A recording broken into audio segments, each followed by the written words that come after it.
Bem-vindos ao Mala Diplomática, podcast do Instituto Diplomático do Ministério dos Negócios Estrangeiros. O meu nome é Ana Paula Zacarias e sou a diretora do Instituto Diplomático. Neste espaço, vamos conversar com atores relevantes em diversos domínios da política externa e das relações internacionais. Fique connosco. Bem-vindo ao podcast Mala Diplomática. Iniciamos hoje uma nova temporada inteiramente dedicada à história do Palácio das Necessidades, uma das mais valiosas peças arquitetónicas de Lisboa, e ao património do Ministério dos Negócios Estrangeiros. Vamos falar da história de Portugal e da história da diplomacia portuguesa através da história do Palácio, que é hoje ocupado pelo Ministério dos Negócios Estrangeiros. E para além do antigo convento e do Palácio das Necessidades, falaremos também do Palacete da Cova da Moura e de algumas das nossas embaixadas mais emblemáticas.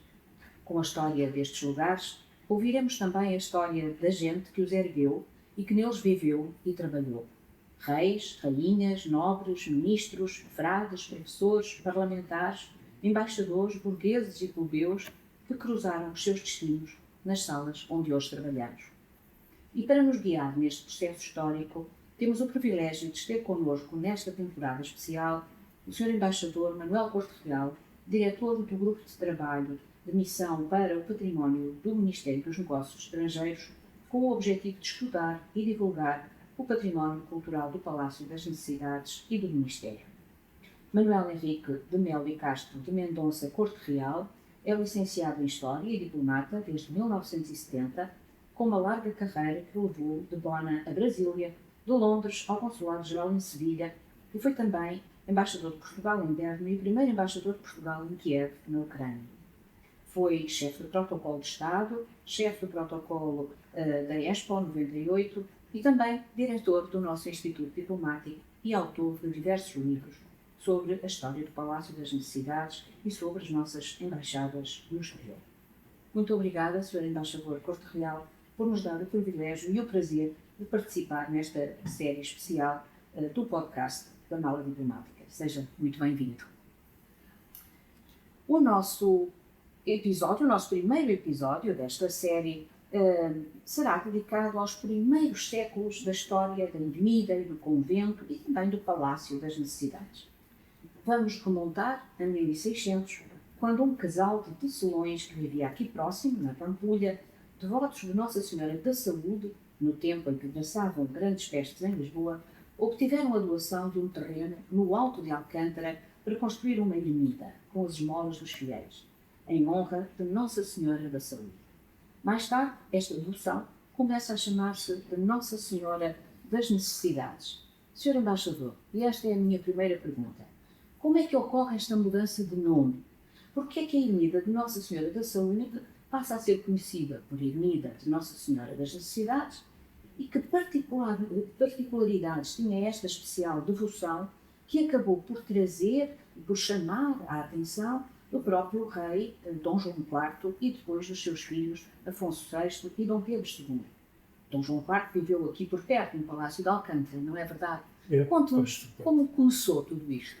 Começou tudo isto porque, de facto, esta ermida, Nossa Senhora da Saúde, estava inserida num bairro bastante populoso, habitado sobretudo por membros das tripulações das naus da Índia, das caravelas, das naus da Índia, do tráfico mesmo do Tejo, da covagem do Tejo. Era um bairro muito popular aqui em Alcântara, de marítimos. Esses marítimos tinham problemas, claro, ligados à sua atividade. E passaram a ser muito dedicados a esta Nossa Senhora, que da saúde passou a satisfazer muitas das outras necessidades que eles tinham.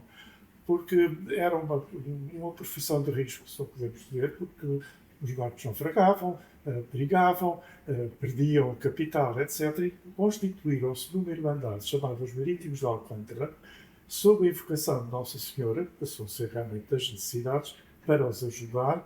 E é muito curioso, porque era uma espécie de mútua, que apoiavam todos, e compraram muitas casas aqui embaixo, na Pampulha, e que ainda hoje ostentam uma caravela, uma nau em pedra.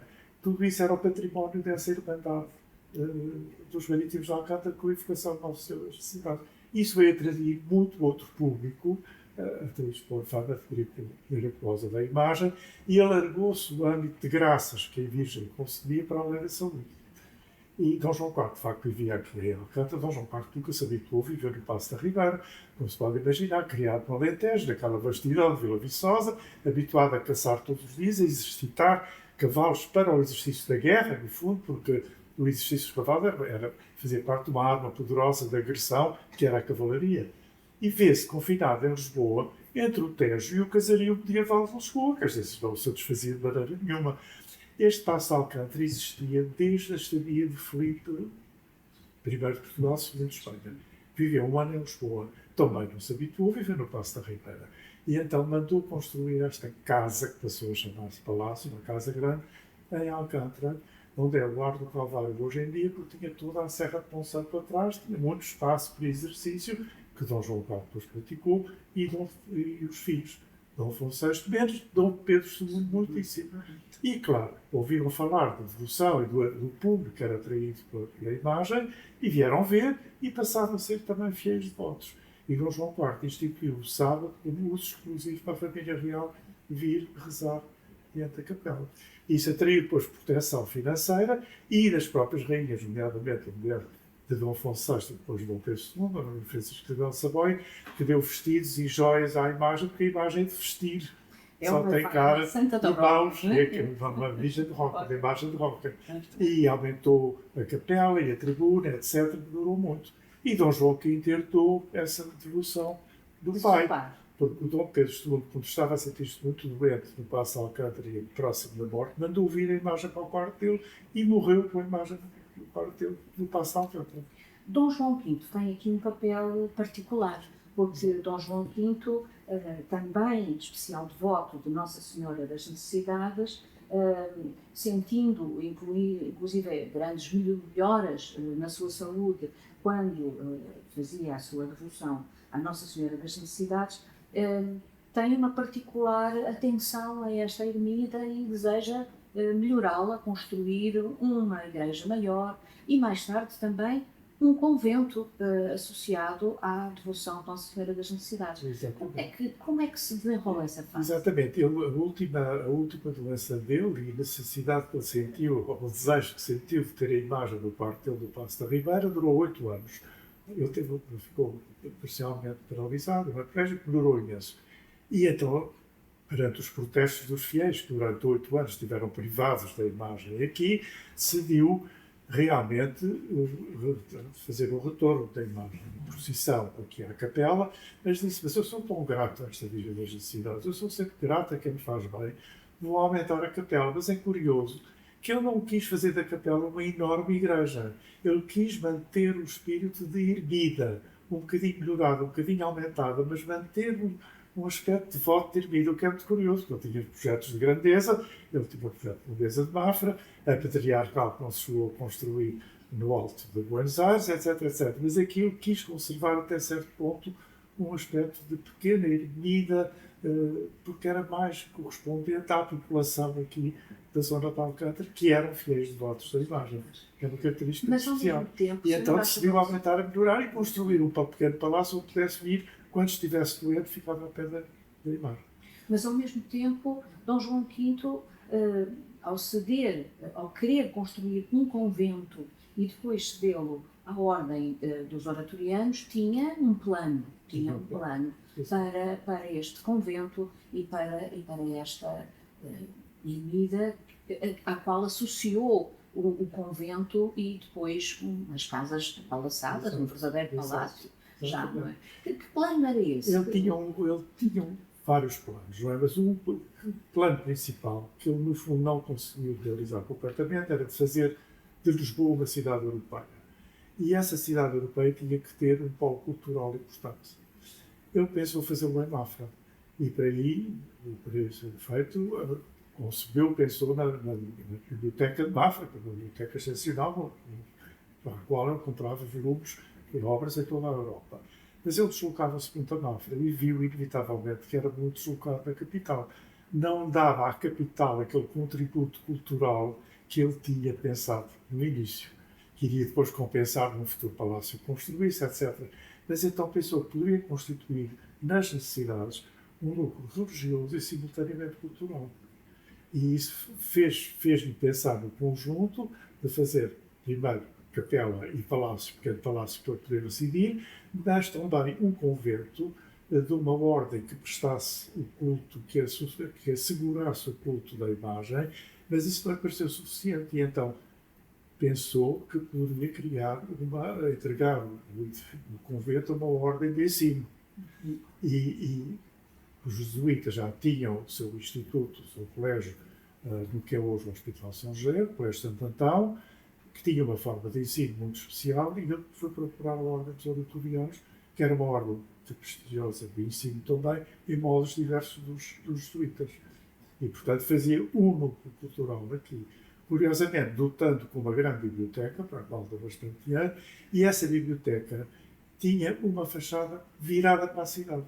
E destacava-se do conjunto do convento a fachada da biblioteca, que era um grande corpo do convento, com 2 andares. Era uma sala que, no fundo, tinha 3 níveis distantes, com 80 mil volumes, que eu iria agradecendo a pouco e pouco. Era essa mensagem que eu quis dar à cidade de Lisboa. É aqui um núcleo cultural que está à vossa disposição. Muito interessante. Muito interessante. Estamos então em 1745, quando Dom João V escreve um decreto real doando à congregação do Oratório de Lisboa o hospício e a cerca aqui ao lado da Avenida de Nossa Senhora das Necessidades, e a congregação, como diz o Sr. Embaixador, tinha certos deveres, ou seja, ela devia ministrar 4 classes de ensino, não é isso? A doutrina cristã, gramática, retórica, teologia moral e filosofia. E os padres, ao usufruir a Igreja também, para nela, como diz, confessarem, assistirem a enfermos, pregarem e fazerem as práticas ao povo durante a tarde.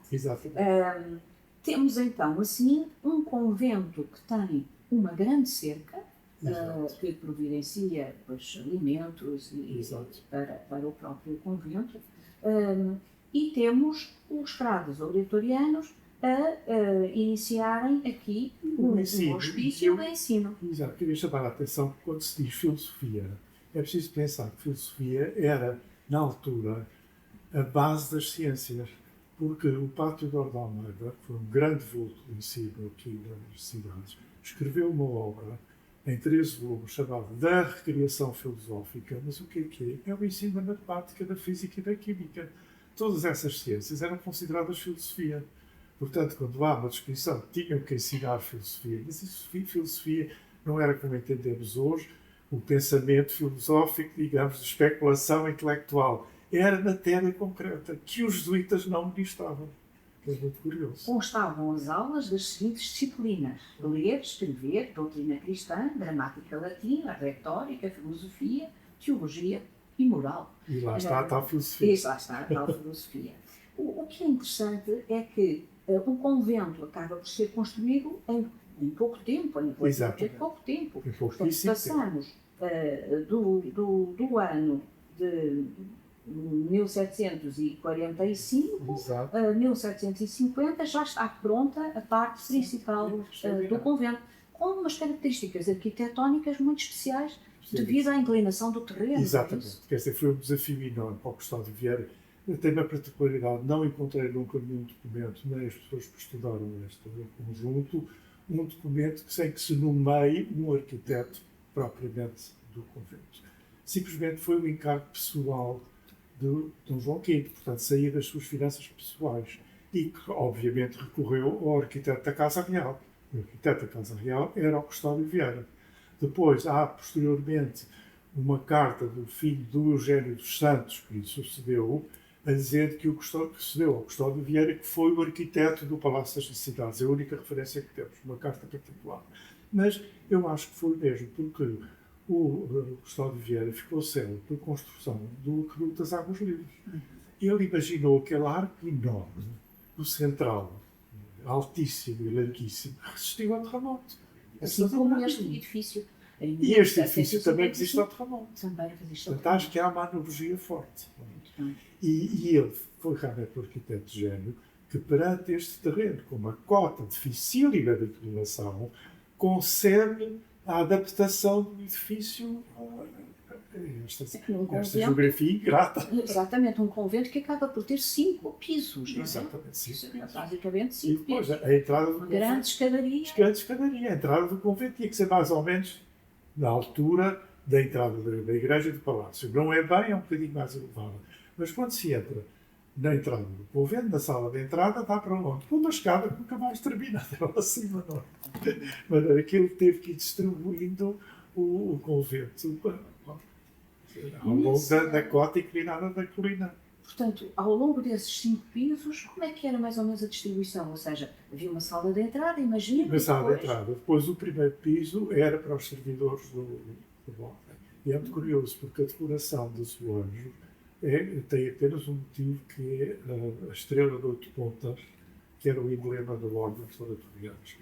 Essa decoração vai repetir-se no teto da cozinha conventual. Portanto, há uma ligação entre o andar, digamos, dos servidores do palácio com a cozinha. Esta decoração é mesmo do teto e das paredes desse andar. E depois? E depois, no primeiro andar a seguir, que nós já chamamos de segundo andar, é o andar das aulas.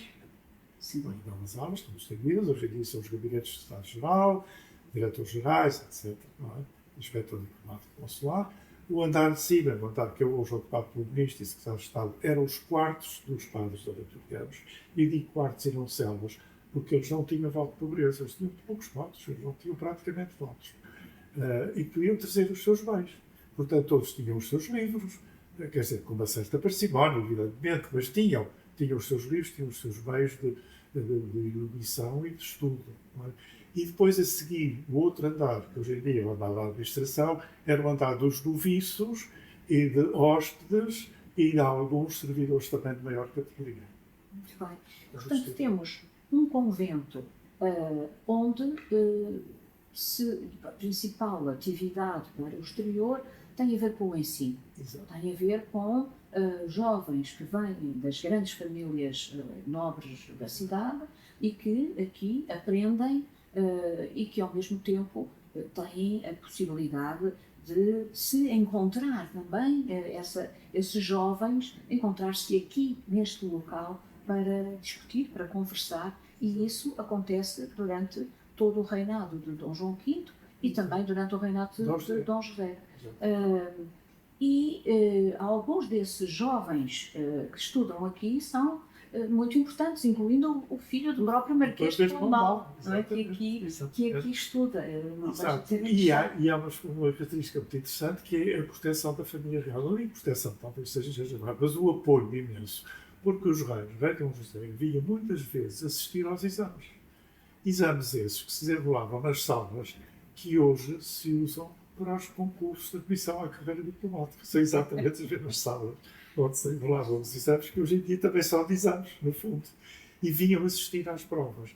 E o Dom José vinha muitas vezes à sala dos instrumentos científicos, onde eu estou alojado, ver as experiências do Pátio de Almeida com os instrumentos de dilatação dos sólidos e dos líquidos, etc., que ele mandava vir de Inglaterra e de França e que hoje estão guardados na Universidade de Coimbra, no Museu da Universidade de Coimbra, classificados como instrumentos científicos dos jesuítas. Não eram nada dos jesuítas, eram dos oratorianos. Muito interessante. E, portanto, passamos já estamos no reinado de Dona Maria, não é? Pois, só acrescentar que o Marquês de Pombal achou que havia uma certa, demasiada independência e modernidade no ensino e começou a exilar alguns dos mestres, nomeadamente o Pátio de Almeida, e fechou as obras em 68. Em 1768 fechou as aulas, em 1768, que depois foram retomadas no reinado de Dona Maria I. Retomadas pelos mesmos, pela mesma ordem. Quer dizer, eles não saíram daqui, nunca desocuparam. Simplesmente as aulas fecharam, porque o Marquês de Pombal achou que tinha o culto da diferença e do individualismo, exacerbando o fascínio pelas novas correntes culturais europeias, o que era lesivo do Estado. Isto são os argumentos do Marquês de Pombal. Ou seja, os jesuítas foram expulsos e os vitorianos moderados. Exatamente. Exatamente.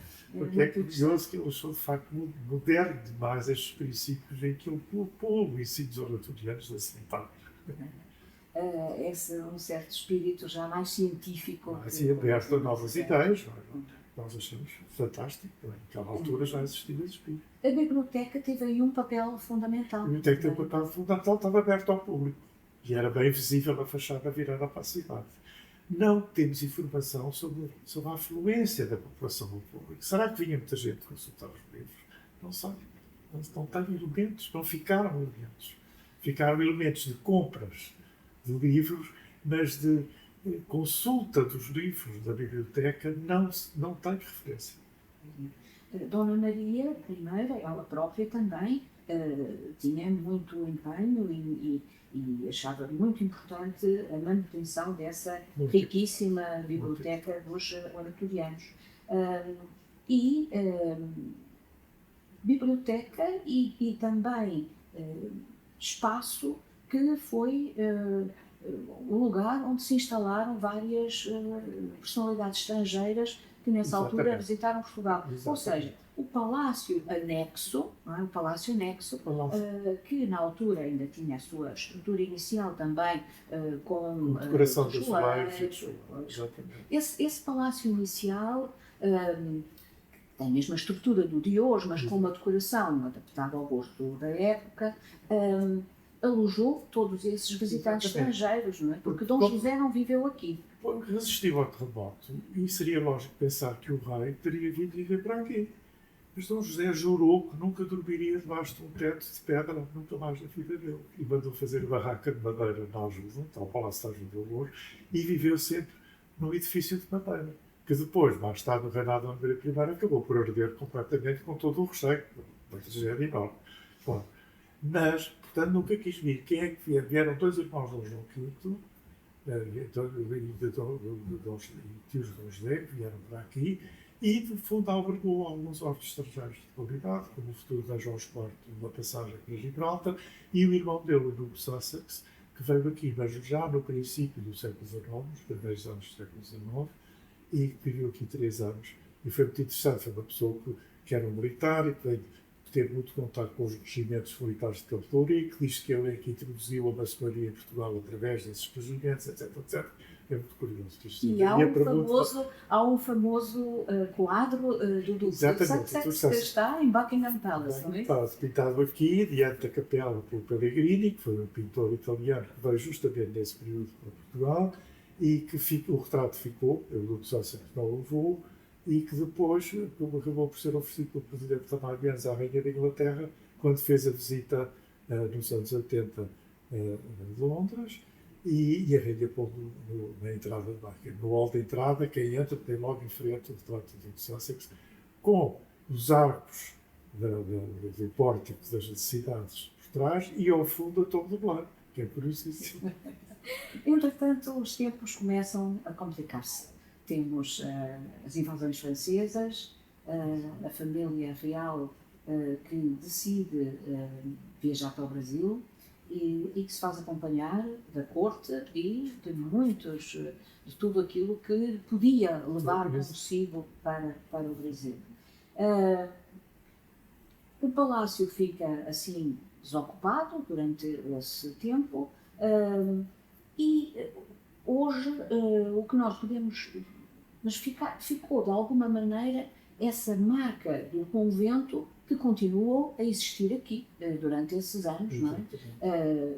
Dom João VI vai para o Brasil e Lisboa fica um pouco adormecida. A cidade fica até que chegue o Duque de Wellington, que vai para Lisboa tomar conta do exército luso-inglês, e que escolhe aqui exatamente as necessidades como sua morada. Nessa altura ficou pouco tempo, porque veio numa viagem de inspeção e de verificação que necessidades tinha o exército português e as forças portuguesas. A Inglaterra depois contribuiu poderosamente de uma maneira financeira avultada para o equipamento do exército português, com uniformes, com sapatos, com munições, com armamento, etc. tudo para que os ingleses, de facto, previam a invasão francesa, depois de ter verificado, e durante a invasão francesa mantiveram sempre apetrechado o exército português. É curioso mesmo em termos de alimentação. O que os franceses não podiam era alimentar as suas tropas porque estavam a ocupar Portugal, que estava devastado e já não tinha produção agrícola, nem tinha possibilidades de manutenção.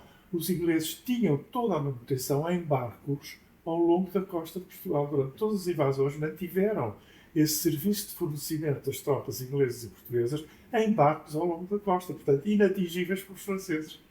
Foi uma medida interessantíssima dos ingleses, que iam depois desembarcando em portos pequenos ou em praias, etc., não dominadas pelos franceses e que iam fazendo chegar os mantimentos às forças luso-britânicas.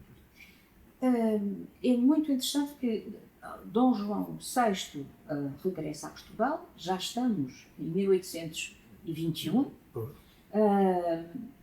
e durante este tempo o convento manteve-se em funcionamento, manteve a sua atividade de ensino. O Sr. Embaixador há pouco falava de que ainda estão lá, ainda temos os azulejos das salas que nos remetem a essa área do ensino, com figuras de filósofos e de grandes historiadores, filósofos, como Aristóteles, etc. Ainda estão. Figuras interessantes, de uma figura que tem por baixo arquitetura. Será que os pais oratorianos ensinavam arquitetura? Eu creio que sim, para ter essa figura nas aulas. Mas não ficou registro especial em que é que consistia esse ensino de arquitetura. Não está. Mas direito sim, e há uma figura na sala, que é hoje o Gabinete de São João, como de direito, os juros. Portanto, os azulejos acompanharam a ação docente da Ordem dos Azulejos. E, portanto, estamos já aqui com a chegada de Dom João VI e os tempos estão a mudar. Há a necessidade de construir ou de fazer a primeira corte constituinte e o lugar onde se procura fazer a Assembleia Constituinte acaba por ser aqui, o convento dos oratorianos. Porquê? Por causa da grande sala da biblioteca. Era a maior de Lisboa na altura. Sala da biblioteca que assim, infelizmente, acaba por ser adaptada ou readaptada para se fazer aqui. Foi toda desmanchada porque era toda rodeada de estantes em 3 séries, em 3 alturas, foram retiradas, destruídas, desapareceram. Todos os livros foram mandados para a ajuda. Depois constituiu a Biblioteca da Ajuda. Sr. Embaixador, então, a sala é a desmanchar, a grande biblioteca, que era emblemática de Dom João V, acaba por sair. Não deixa de ser simbólico e interessante, dando espaço à Assembleia Constituinte, sinal dos tempos também. Sinal dos tempos, é a evolução dos tempos. Essa grande sala é adaptada à Assembleia, com vários patamares para onde os deputados se sentariam. O Domingos Sequeira, o pintor Domingos Sequeira, foi encarregue de fazer a adaptação e a decoração da sala. E foi muito interessante porque, como ainda se nota hoje, as janelas do primeiro piso eram umas janelas muito altas. E ele tapa essas janelas porque a sala passou a ser iluminada pelas janelas do andar de cima, que hoje estão incorporadas no 4º piso do nosso piso da Direção-Geral da Administração. E com 5 lustres, as janelas do andar de cima e as de baixo estavam tapadas porque tinham contra elas as bancadas para o público. Porque tinha também bancadas para o público. Que entravam pelo que é hoje o Largo do Rilvas, pela porta central do Palácio, do convento em cima. Exatamente. Depois de Ourinho construiu a escada principal, tinha uma escadinha pequenina, estreitinha, que ia dar bem. Mas, sobretudo, entravam também por baixo, pela tapada, pela escada conventual, portanto, pela portaria do convento, ou pela tapada, e subiam a escada conventual. Ou seja, os frades oratorianos continuavam aqui, continuavam a ministrar o ensino normal, mas, ao mesmo tempo, constituiu-se ali a Assembleia. E eu acho que, nesse período, o ensino também diminuiu, porque trouxe alguma perturbação no funcionamento da casa, de uma maneira que a afluência diminuiu um pouco. Até eles saíram completamente em 33. As cortes funcionaram entre 1822 e 1828, portanto, ativamente, Exato. com a redação da Constituição, as cortes são dissolvidas com a chegada de Dom Miguel, um rei absolutista que impede já, que não quer que estas coisas aconteçam. Mas, entretanto, a atividade dos frades oratorianos vai-se mantendo, o colégio continua a funcionar e temos alguns ilustres estudantes, não é verdade? Temos. O primeiro, o Francisco Trigoso Aragão Morato, que foi um parlamentar brilhantíssimo e um dos pais, digamos, da nova Constituição de 26 e parlamentar de 26. Tinha sido alemão. Mas também vultos literários, como Alexandre Plano, como o Garrett, como o Castilho, que depois se referem sempre à alta qualidade do ensino dos oratorianos. E há outra luta também muito interessante, que pouco se fala, que é o Silvestre Pinheiro Ferreira, grande jurisconsulto, que depois foi ministro dos Negócios Estrangeiros no Brasil ainda, no reinado de Dom João VI, que acompanhou Dom João VI na sua vinda para Lisboa, que acompanhou Dom João VI quando ele se dirige ao Parlamento, que é a primeira coisa que ele faz. Autoriza-o a desembarcar em Lisboa se ele se dirigir imediatamente aqui às necessidades ao Parlamento, fazer a jura do projeto de Constituição que ainda não estava acabada. E, curiosamente, quem escreveu o discurso é o Silvestre Pinheiro Ferreira e é ele que o vai preferir, porque Dom João VI está muito cansado e fatigado da guerra e pede ao seu ministro dos Estrangeiros que prefira esse discurso e ele não preferiu esse discurso. Foi um aluno dos oratorianos. Muito interessante. Portanto, uma casa de cultura, uma casa de educação, uma casa aberta até à investigação científica, que depois tem também um peso interessante na perspectiva política de formação de uma nova geração de jurisconsultos e também de políticos, escritores. É muito interessante, uma nova geração. Creio que também Bocage esteve aqui. Exatamente. Bocage foi aluno dos pais oratorianos e era um estranho. Para se ver esta expressão, todos nós sabemos que era. E o Pina Manica dava sempre com muito cuidado dele e muita atenção nele e alguma perseguição até. E a certa altura impacientou-se e mandou aqui para os pais oratorianos, porque ele tinha estudado aqui, e disse aos pais oratorianos para tomarem conta dele e ele passou a viver aqui.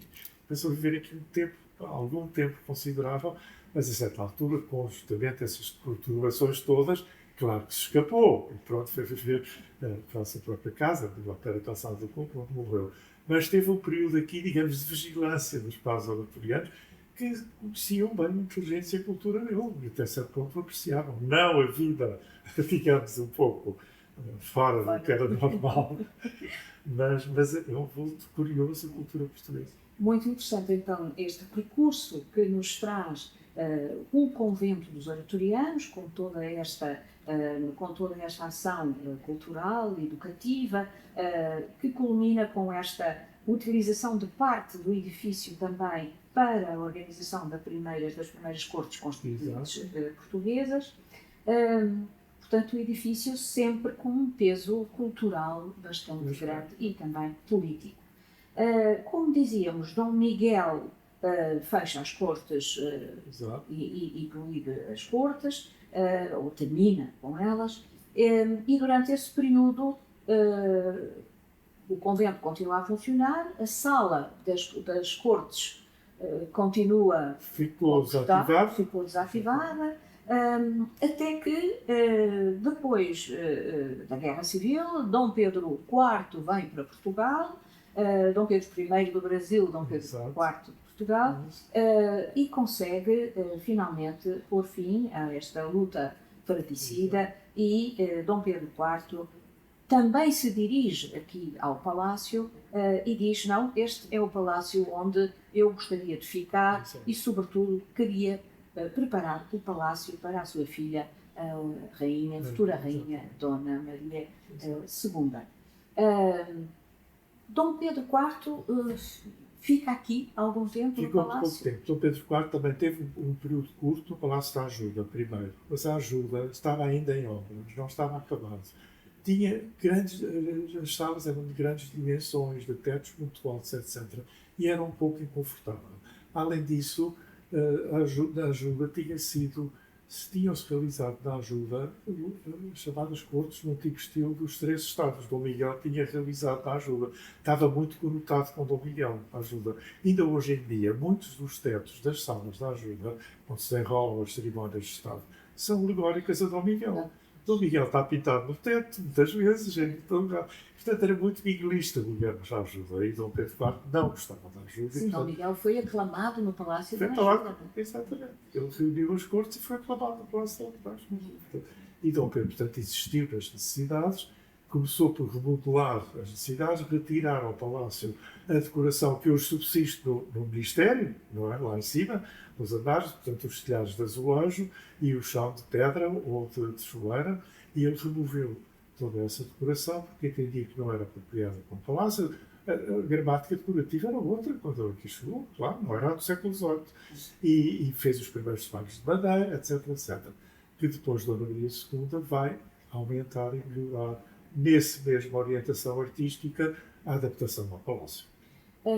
Portanto, no fim das Guerras Liberais, conquistava Lisboa em 1833, ainda antes da chegada da rainha, da futura rainha Dona Maria II de Lisboa, Dom Pedro vem aqui e faz, ou inicia, essas obras de remodelação do Palácio.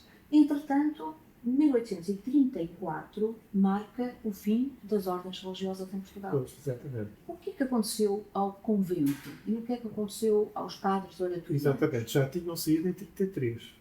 Porque o ensino, entretanto, tinha ido morrendo por si, com falta de alunos, etc. Não é? Com essa agitação, ser aqui ao mesmo tempo o Parlamento no colégio e nas instalações que foram no colégio, deve ter trazido uma grande estabilização e desordem, não é?